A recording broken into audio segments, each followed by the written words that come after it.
welcome to this channel. This is Solo for Math.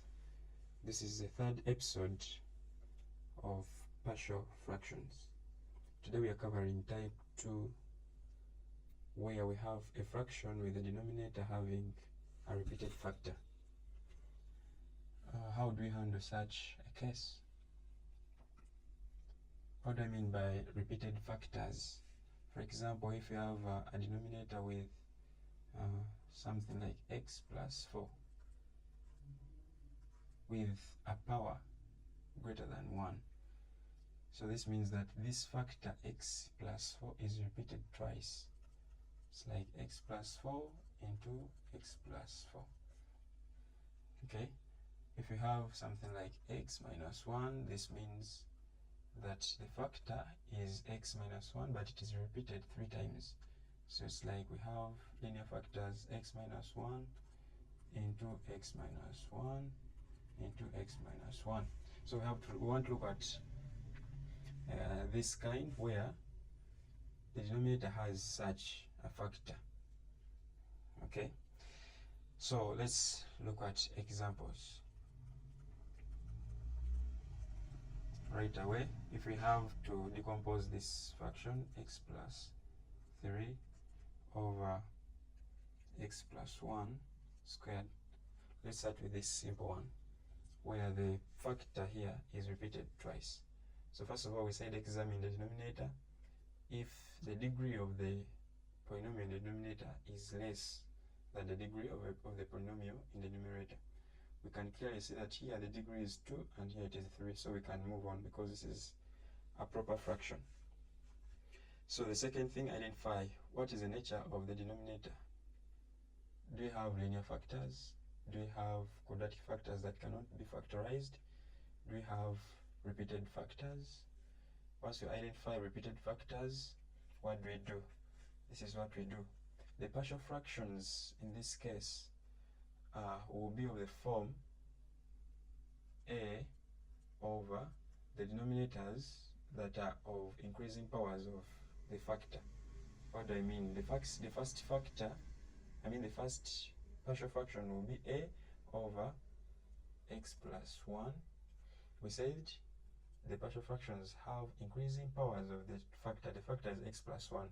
So increasing powers, we start with x plus 1 to power 1. Like we start with power 1. Then the next partial fraction will be a b in the numerator over x plus 1. Now this will have power 2. This is what I mean by increasing powers of increasing powers of the factor. So the numerator will be just a constant number. Then the denominators will be increasing powers of the factor. So if this is a 3, it means we shall move from x plus 1, we're going to b over x plus 1 squared, and then plus c over x plus 1 cubed. So the number of fractions we expect will depend on the power of the repeated factor. Okay, so that is in case we have only the repeated factor. We shall see other examples. Yeah. So in this case, this is what we do. So we proceed and we simplify. So we said we can get a common denominator. For example, here, if I consider this fraction, this and this, the common denominator will be x plus 1 squared. So I can multiply it throughout. We've not tried out this before, but let's use this idea now. If we multiply it throughout, what happens? It means we shall have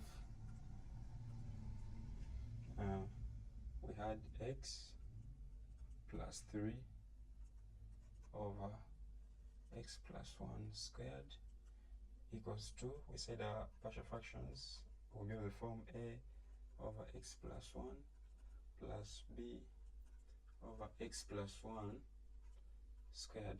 So we say the common denominator is x plus 1 squared. So we multiply it throughout. Multiply it here. So times x plus 1 squared. Multiply it also here. Times x plus 1 squared, then also multiply it here, x plus 1 squared. On simplifying, this will be x plus 3, because this goes with this, equals to, here we shall mean with only x plus 1, then plus this goes with this, we mean with a bar. So we proceed to find the values of a and b. So what do we do? The first thing is check if you can find any value of x that you can substitute here, so that you eliminate either a or b, so that you find the other. So for example, here I see if I let x to be equal to -1, and I substitute in this expression, I will have -1 plus a 3 equaling to a into -1 plus a 1 plus a bar. You see that this goes to 0, because -1 plus 1 is 0. So remain with our b as a 2. So how do you find a? We can find a by substituting any value of x. I prefer we use smaller values of x. So I can choose to use x as 0, because we don't have any other value that we can of x that we can substitute here to eliminate, in this case, b, so that we find a. We don't have it, so here we're going to just use any value. If I'm choosing 0, you can use a 1. Let's substitute. On the left hand side we shall have 0 plus a 3. We are substituting here. This will be equal to a into 0 plus a 1, then plus a bar. So this is a 3 equaling to, this will be a, 0 plus 1 is 1 times 8 is a plus b. So like we have a plus b equals to 3, but we already know our b as 2. So I can substitute a plus b, which is a 2, equals 2.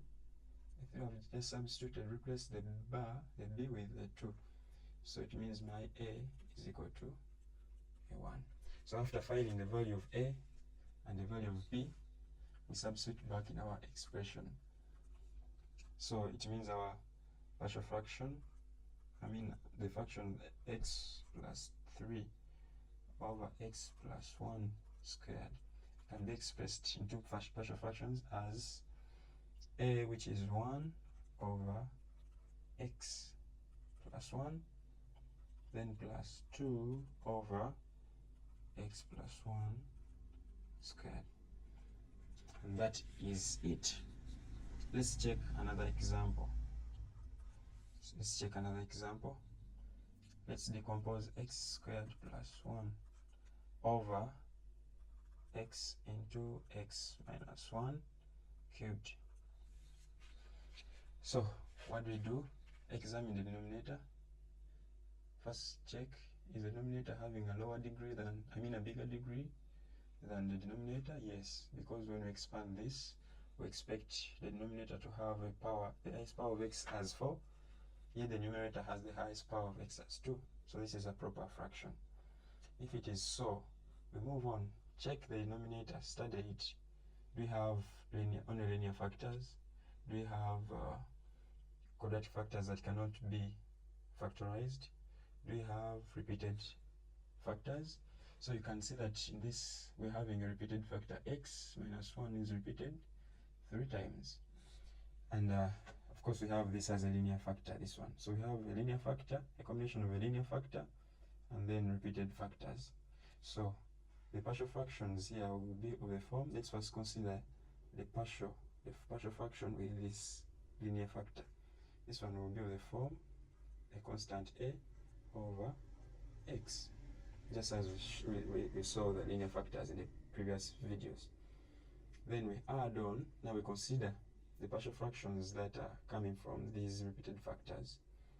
So we say these are going to be fractions with the numerators as constants and the denominators having increasing powers of the repeated factor. So the repeated factor here is x minus 1. So the next partial fraction will be of the form bar over x minus 1. The next one will be of the form c over, now we raise the power by 1, up to the last or the highest power of that factor, which is x minus 1 to the power 3. So we expect 4 partial fractions here. So of course we said we're gonna and we can get a common denominator, okay, and then we multiply it through. Or we said we can choose, we can get the LCM, sort of a LCM of these denominators, which is expected to be this, and then you divide as you multiply, the same way we add fractions. You can check on the first video about that procedure. So I'm going to use this idea of multiplying through by the common denominator. So I'm going to multiply by this. So when I multiply here, on the left hand side, if I multiply by this, of course the denominator goes and shall remain with x squared plus 1 equals 2. When I multiply it here, let's assume like we multiply here x into x minus 1 cubed, multiply it here also here times x into x minus 1 cubed, multiply it also here times x into x minus 1 cubed, multiply it also here times x into x minus 1 cubed. Of course we multiplied it also here times x into x minus 1 cubed. What happens? This will go with this, we remain with x squared plus 1 equals 2. When we simplify this, this will go with this. So we shall remain with a into x minus 3, sorry, minus 1, this is a 1, minus 1 cubed, plus what do you remain with here? It will be a bar x into x minus 1 squared to the cube. This reduces it to a 2 square, plus this reduces this to a 1. So we have like cx, the x is here, into x minus 1, and finally plus this reduces this, goes with this, so we remain with the dx. So we proceed. The next step here is to assume values of x that can help us find the unknowns a, b, c, and d. So if I think, first find out values of x that can eliminate some parts. For example here, if x is equal to a 1, you can see that the left hand side would be 1 squared plus 1 equals 2, and then the right, this one will be like we have a into 1 minus 1 cubed plus a b times 1 for x here into 1 minus 1 squared plus a c times 1 into 1 minus 1 plus a d times a 1. So you can see that this will go, because we have a 1 minus 1 which is a 0, this will go, also this will go. So we remain with the d, okay? We shall have something like d, which has remained on the right hand side, equals 2. On the left hand side we remain with 1 squared plus 1, which is a 2. So it means our d is 2. So let's find the other values.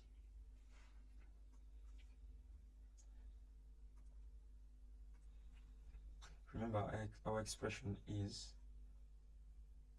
x squared plus 1 equals 2 a into x minus 1 cubed plus b into x minus 1 squared x plus cx into x minus 1 plus dx. So let's assume another value of x that can maybe help us cancel out or reduce these. to just one unknown. So I can clearly see that if I let my x to be equal to 0, many of these terms will disappear, this will disappear, this will disappear, this will disappear, because as we substitute on the left hand side, we shall have 0 squared plus 1 equals 2. Here we shall have a into, this will be 0 minus 1 cubed, plus, you can see that all of this is okay. Let's substitute b into 0 minus 1 squared times 0. This will go, will cancel, plus c times 0 into 0 minus 1. That will also cancel because of this 0, plus a d times 0. So we end up with a negative 1 equals 2. This is a times this is a negative 1 cubed, it is a negative 1, plus this is a 0, this is a 0, and this is also a 0. So it's like we have negative a equals to a 1. So our a is equal to negative 1. Now the next task is to find the values of b and c. I think we've exhausted the values of x that can eliminate some terms. So here what we have to do is to just substitute values of x of your choice, 2 of them, and you get 2 equations in 2 unknowns b and c, and then you solve them simultaneously. So I advise we use small values of x. So let me start with, let me use x. If x is equal to 2, let's substitute in this. What do we get? We have 2 squared plus 1 equals 2. What do we have here? This will be a into 2 minus 1 cubed, plus a b into 2 minus 1 squared times, there was an x here, which is now 2, plus a c times a 2 into 2 minus 1 plus a 2d. Let's simplify this. When you simplify, what do we get? On simplifying, you can see that this is a into 2 minus 1 is a 1 cubed. So this simplifies to this. What about this? This is a 2, a b times, this is a 2 minus 1, which is a 1 squared, times a 2, this 2 here. What about this? This gives us c times 2 times 2 minus 1, which is a 1, plus there is a 2d here. So if we simplify this, on the left hand side we shall have, this is 2 squared, which is a 4, 2 squared, which is a 4, plus 1, which is 5. So we have 5 on the left hand side. This will be 1 cubed is 1 times a, which is a, plus this is 1 squared, which is 1 times 2, which is a 2, so we have 2b, plus this will be a 2c plus a 2d. But we know the values of d as 2 and a as negative 1. So we substitute here. If we substitute, this will be 5 equals to negative 1 plus 2b plus 2c plus a 4, because a d is a 2, so 2 times 2 is a 4. On simplifying, we end up with, if we bring the unknowns on one side, let me carry the 1 and the 4 to the left hand side. So I have 5 plus a 1 minus a 4 equaling to 2b plus a 2c. So what we have here, this is 5 plus 1, 6 minus a 4, which gives us a 2 equals to 2b plus 2c. When we divide through by 2, we end up with a b plus a c equals to 1. Let's leave this as equation 1. Let's form one more equation in b and c so that we can find the value by simultaneous solving the equation simultaneously. So I can let we can let x equal to -1.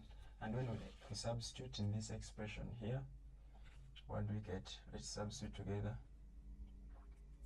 Let's substitute together. We shall have -1 squared on the left hand side plus 1 equaling to a into -1 minus 1 cubed. We are substituting for x plus a bar into -1 minus 1 squared. Yes, there's a time was.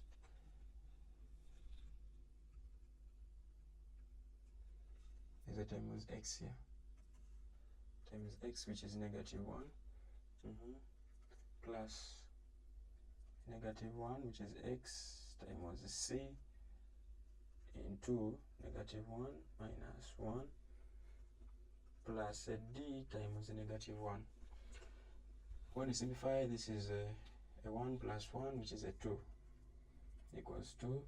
This is a into -2 cubed plus a b into -2 squared times a -1 plus this is a -1 times a c times this is a -2, then plus a d times a -1 is a -d. So on simplifying this, we have a 2 equals to a times -2 cubed is a -8. So we have -8a minus, because this is a 4, -2 squared is a 4 times a -1 is a -4. And here what we have? We have -1 times -2, that is a 2. So we have a 2c, yes, minus d. So we substitute, because the value of a is known. We know a as -1, we know our d as a 2. So when we substitute here, we get 2 equals 2. This will be 8 minus 4 bar plus 2c minus 2, because our d is 2. So when we simplify, this is 8 minus 2, it is 6. When we bring it to the left hand side, we end up with a -4. -4 equaling to -4b plus 2c. Divide through by -2. We end up with -2 equals to -2b plus 2c. Sorry, plus a c. Plus a c. We divided this by 2. Throughout by 2. Alright, this is like our equation 2. Remember our first equation was a b plus a c equals to 1. So I can let from this equation, the first equation, I can see that I can let c a subject, so that I have c as 1 minus b, and then substitute it here as a way of solving. This is -2 equals to -2 bar plus a c, which is now 1 minus c a b. When we organize this, bring the unknowns on one side and the knowns on one side, I have -2 minus 1 equals to -3 b. So it means my b will be equal to, this is -3 divided by the -3, we end up with a b as a 1. So if b is a 1 and we have this expression here, c is equal to 1 minus b, substitute for b as -1, we end up with c as 0. So our values are those. So we rewrite our partial fraction. So our a was gotten as -1, our b was gotten as a 1, our c was gotten as a 0, and our d as a 2. So we substitute. So it means that our x squared plus a 1 over x into x minus 1 cubed is equal to negative 1 over x, our a was negative 1, plus 1 over x minus 1 plus 0 over x minus 2 squared plus a 2 over x minus 2 cubed. Now since this is a 0, we can simplify this to give us 1 over x minus 1 plus 2 over x minus 2 cubed, then minus 1 over x. So it is possible to find an unknown of this to be a 0. Sometimes it may be a fraction, only that in most cases we try to make sure that we avoid them. But if you find it, like in this case, it means the partial fractions for this, we're not supposed to have this where denominator is having a power 2. But we couldn't tell in the beginning, that's why we write all of them. Then after finding the unknowns, the numerator, they dictate on the final partial fractions. Thank you for watching. Don't forget to subscribe, to like, share, and comment. Goodbye.